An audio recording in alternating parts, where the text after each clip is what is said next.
Hey everyone, I'm Melissa from Knitting the Stash, and this is episode 106 in the series.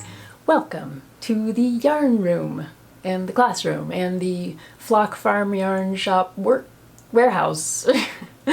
Yeah, it's a multi-purpose room, but it's cool. I'm glad to be here with you guys this morning, and I'm looking outside on a pretty cloudy Sunday morning, which I think is good for the sheep out in the pasture because it's been so hot and humid the last few days. We actually had huge thunderstorms roll through last night, kind of unexpectedly. So I was running out to the barn with the flashlights and getting everybody inside, and thunder was like cracking down and it was pouring by the time I got back to the house. But this morning it's kind of wet and a little bit cooler out there, and the sheep were already out on the pasture. Like, they voluntarily left the barn, so so that's cool. It's a beautiful day in my book. I did grow up in Ithaca, New York, so when I see cloudy skies it kind of makes me a little bit happy. So I've been hanging out by myself this week for the most part. Everybody else in the household was traveling for a little while to visit various family members. So I've been here taking care of all the animals in the household and everything. And yeah, dealing with the launch of everything. And I have to say, thank you so much for all of your support, supportive messages. You bought orders of yarn. You just were awesomely thoughtful about this new endeavor of mine, and I just really appreciate it. So thank you for supporting the Flock Farm Yarn Shop and knittingthestash.com. It was lovely to see so many of your names come across the transom in terms of messages and comments and orders, and thank you. It was just wonderful to see. And if you're interested in the Flock Farm Yarn Shop, it is just opened as of last Friday, and I have the shop stocked with Shorn 3 kits and skeins and a bunch of other kinds of yarn from local to me producers here in Illinois. And yeah, right now Spencer's on his way back to town, and we've been calling him the traveling yarn mobile because he made a little stop in Iowa to pick up some awesome worsted weight, gorgeous yarn from Ridgedale Farms. Angela and Paul out there, I Zoomed with them last week. We had a great conversation about their flock.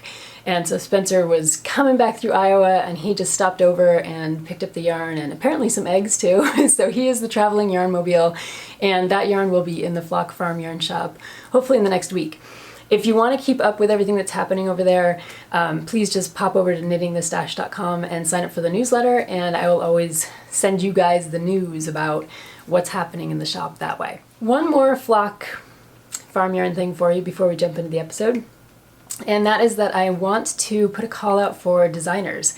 I did this with Shorn 3 and it worked out wonderfully. Thank you so much to Lori Lamont and Amy Engelbrecht Wiggins for their beautiful designs. What I'm looking for are a couple of designers who want to work with our farm-sourced small batch yarns and create accessory patterns that will go bundled up in kits with those yarns.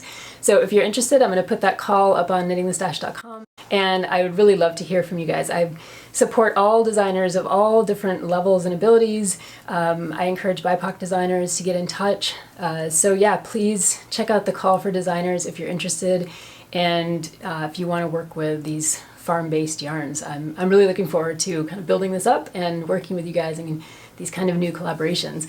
100% of the proceeds for your patterns in the kits will go to you, so I really do hope that it's an equal and fun collaboration for everybody. Okay, enough preambling. Today's episode, I have a grab bag of stuff for you. I know usually I have a theme or a narrative, but I decided this time around to kind of honor the fact that I've been working really hard on a bunch of classes this week and on orders for the shop, and I have been incredibly busy, but not on things that I could thematically share with you guys.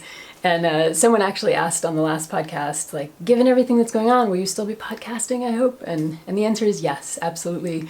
I will be podcasting, and I'm really looking forward to keeping all of this up at the same time because this community has meant so much to me, and yeah, just hearing from you guys and talking to you guys and chatting with you every week is just about the best thing. So yeah, what do I have? I have Nasrin, which is an Isabel Kramer pattern. It's my work in progress, so I'll talk to you a little bit about that. The other whip I'm working on is my modification class, which should be ready by sometime in the first week or two of August, I hope.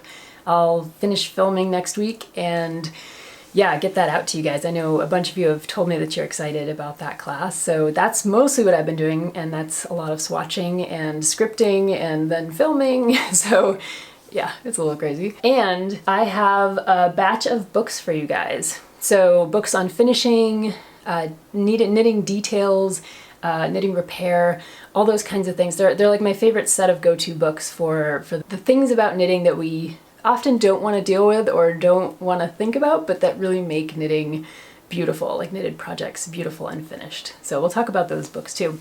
Plus I have the giveaway winner from Fairily Fiber Fun.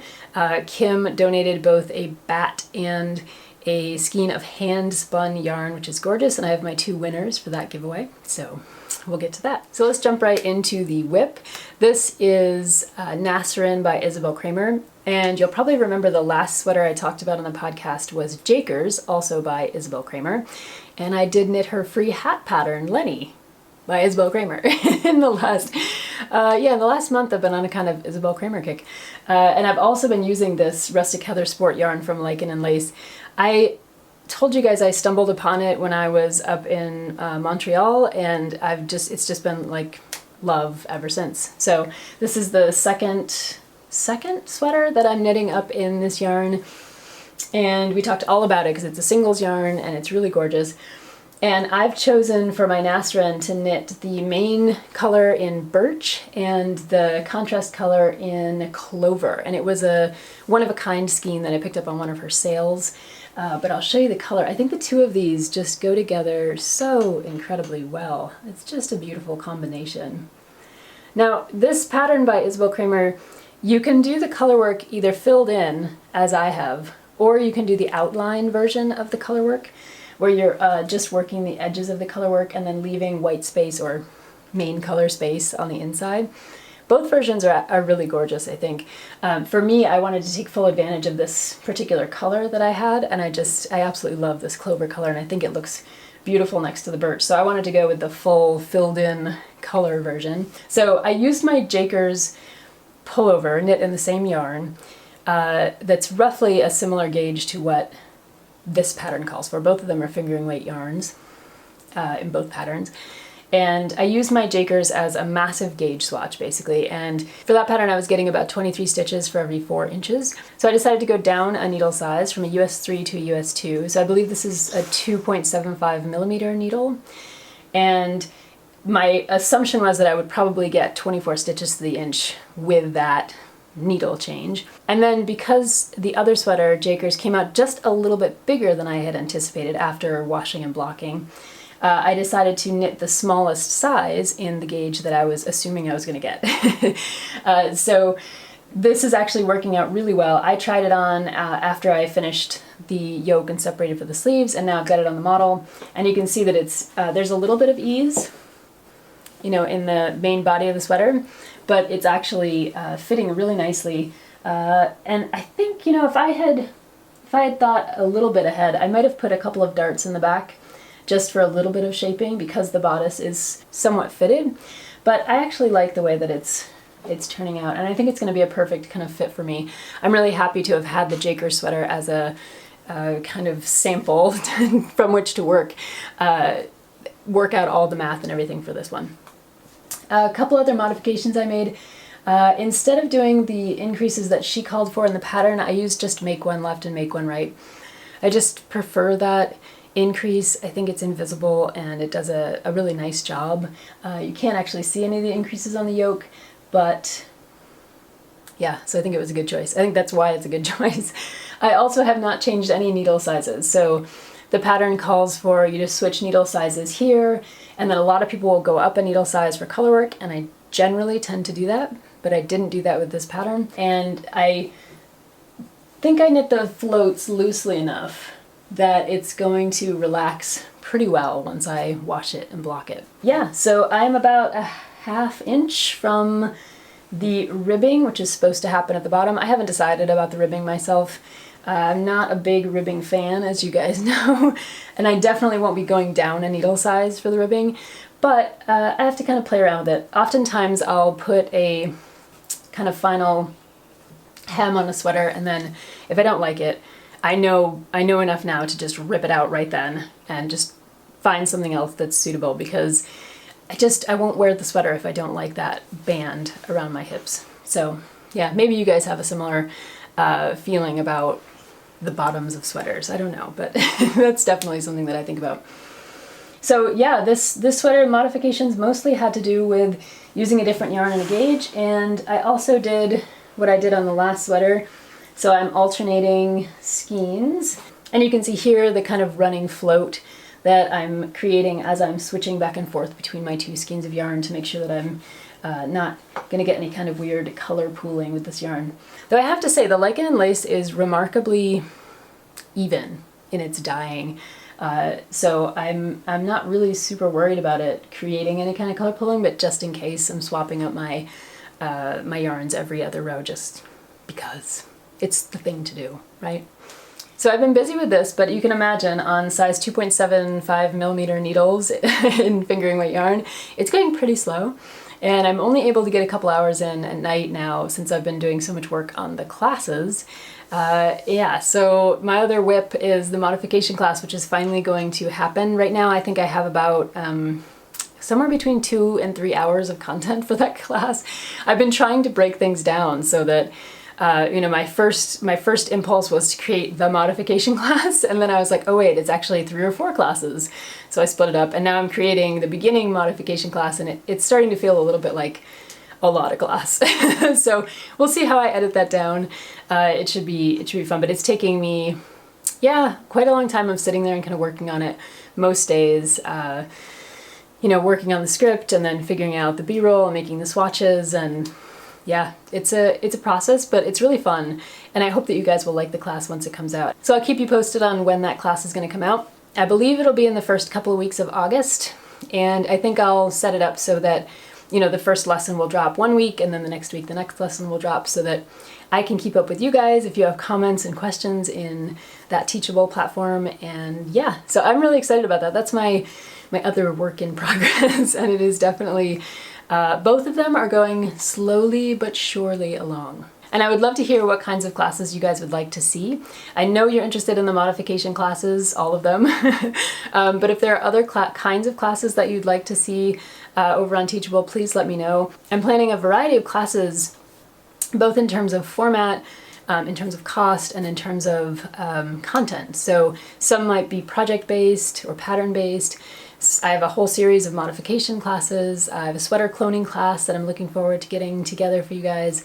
But what I want to know is what kinds of classes you guys would like to see. So if you have ideas for classes, you can always email me at knittingthestash@gmail.com, or you can leave a comment below. I'd love to hear what's on your mind in terms of what you want to learn and what you'd like to see me teach. So since I've been working on this modification class, I've of course been doing lots of research on knitting techniques and styles and ideas and all kinds of things. And it's always been a kind of dream of mine to collect all of those bits of information that you find when you're reading a pattern, or you're watching someone's podcast, or you're reading a knitting technique book, and you discover something that's just an aha moment, or a thing that, you know, changes everything for you. You're like, oh my gosh, I didn't know I could do X, you know? And so I've kept a little Word document of some of those things. But I also realized in looking at my bookshelf that I have a couple books that collect some of that knowledge, and I thought I'd share them with you because, yeah, I mean, if you haven't been keeping a Word document, or if you're like me and you're not super great at always updating it, it's nice to know that these books are out there that contain multitudes of information and lots of little tidbits of tips and things that will change your knitting, I think, for the better. So let's start with the Knitter's Book of Finishing Techniques. This one is by Nancy Wiseman, and it is, I love it because I love these spiral bound books that lay flat, because you can actually work with them. Like, you can lay them out and look at them and kind of swatch or replicate with it, whatever they're doing, and it's just so much easier than one of those books that doesn't lay flat. So that's just my plug for spiral bound knitting books. This book is all about, as the title suggests, finishing techniques. And I was just rereading it last night, and I was just amazed at the amount of knowledge that's in here. So the nice thing about this book is that it takes you through the knitting pattern process, from cast on to bind off to lots of different finishing techniques. And her main argument is my main argument too, which is that if you're gonna knit a garment, you really do need to plan ahead. You wanna think at the beginning about the kind of cast on you're gonna use, because you're also thinking about the kind of bind off you're gonna use. You're thinking about your finishing techniques before you ever start, basically. And she does a great job of working through things like cast ons, increase, decreases, bind offs, picking up stitches, borders, bands, and finishing, all the kind of hot spots in a pattern. And her suggestion is just that, like, start by figuring all those things out before you start knitting, so that at the end you're not thinking to yourself, oh no, I need to rip back all the way to the cast on, which is, oh gosh, we've all been there. We've all been there, and it's rough. So yeah, she has a couple worksheets in the back, which I think are super helpful. The first worksheet is about planning your knitting and finishing, and you could make copies of this and use it over and over again. And the second worksheet is about all the sweater math that might plague you, this idea of how to figure out numbers of increases or decreases, or what you need to do for buttonholes. Yeah, all of that sweater math stuff. She has a good worksheet for that in the end. So if you're interested not only in finishing techniques at the end of your work, but finishing techniques as you're planning your project, this is a great resource. I think I picked mine up, used books. So I think I picked mine up on eBay probably. I think there are a bunch of copies out there in the world, so this isn't one of those rare books. It's a great toolkit to have in your library. The next one is a book that I got early on when I was knitting. It's called Knit Fix, and again, spiral bound, so you can lay it down. This one is by Lisa Cardis, and this is one of the most long-standing books that I've had in my collection, I think.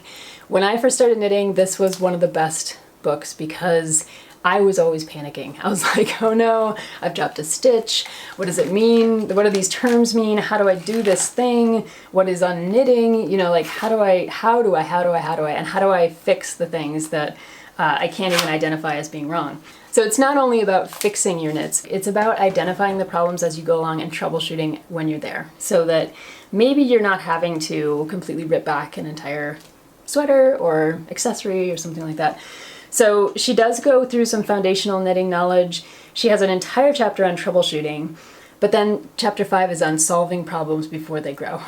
So making sure that you're paying attention to your knitting as you're knitting, so that if you can identify problems, she has these little, like almost like Red Cross, like fixes in there. So if you're knitting along on colorwork and you notice a problem, here's the problem, here's the diagnosis, and here's how to fix it.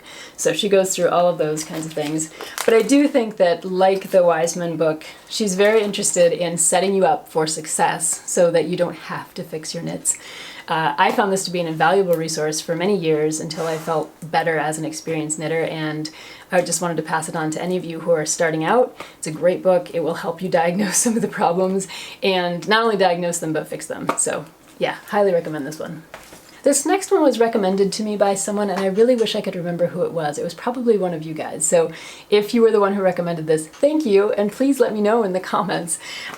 This is Ulla Enquist's Knitting Details, Start to Finish, and this is one of those books where she's pretty much taken that Word document that's on my computer or in my head and like put it on paper. So lots and lots of, well, she says, a handbook of simple tricks, creative solutions, and finishing techniques. So if you look at the title, you think to yourself, what's going on in this book? Is it about finishing? Is it about little tips and tricks? Like, what is it? And I think a play on the title is just that. It's, number one, it's about all the different things that you can do that will make your knits look great, right? Like all those finishing details that transform your knits from like looking more homemade to looking more polished and more like professional knits or experienced knits.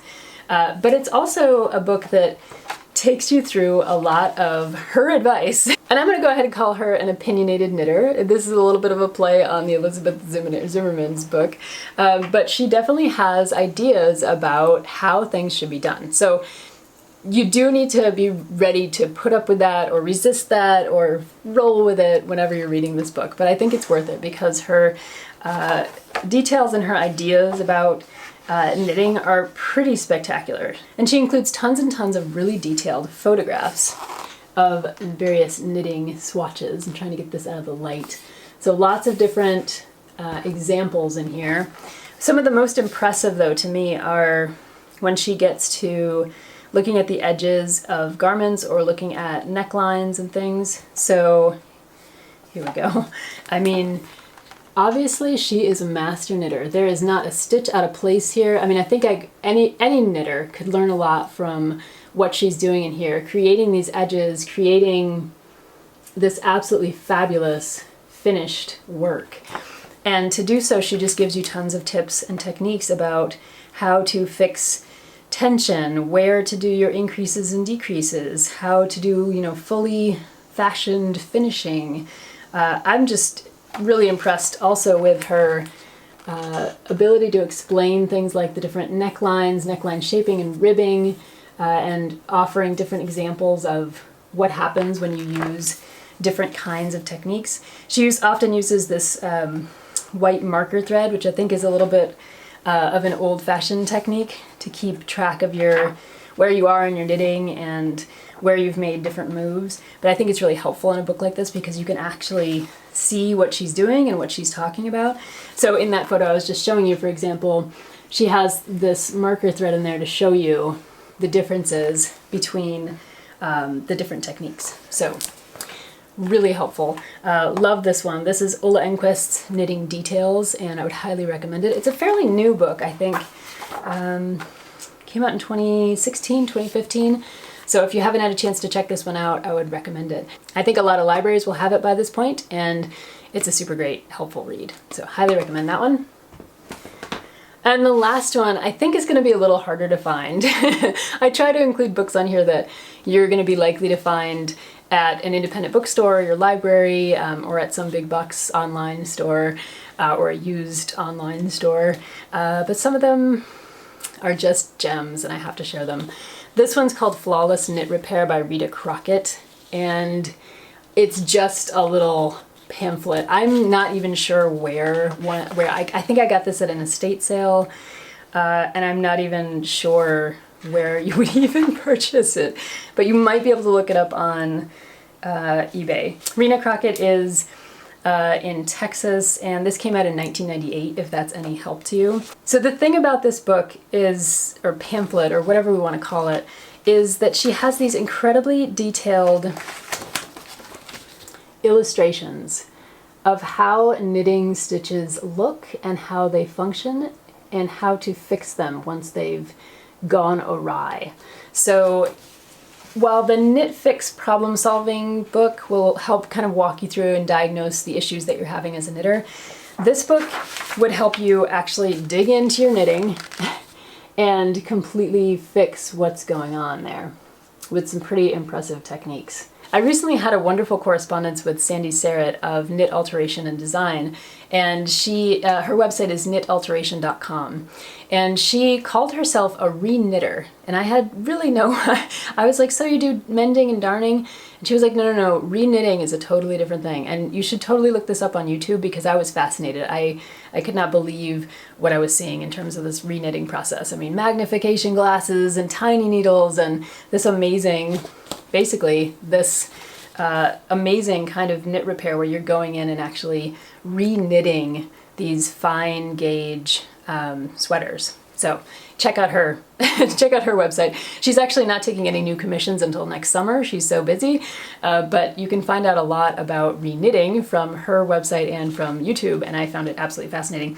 Talking to her reminded me of this book, which I would just highly recommend to anyone who really wants to dig deep into knitting repair. So if you have garments, sweaters, accessories that have issues and you're trying to figure out how to repair them, I'm not saying this is for the faint of heart because I think this is some pretty serious stuff, but looking at the diagrams in this book will give you quite an idea about how to not only repair things, but I found it fascinating because I feel like I learned a lot about how knit fabric is constructed, how it works, and how it's often hard for me to visualize what's happening in the knit structure, but this book I think does an excellent job of showing you how the knitting works so that if you are a knitter, you learn a lot more about what it is that you're actually doing when you're doing different techniques or you're manipulating your yarn.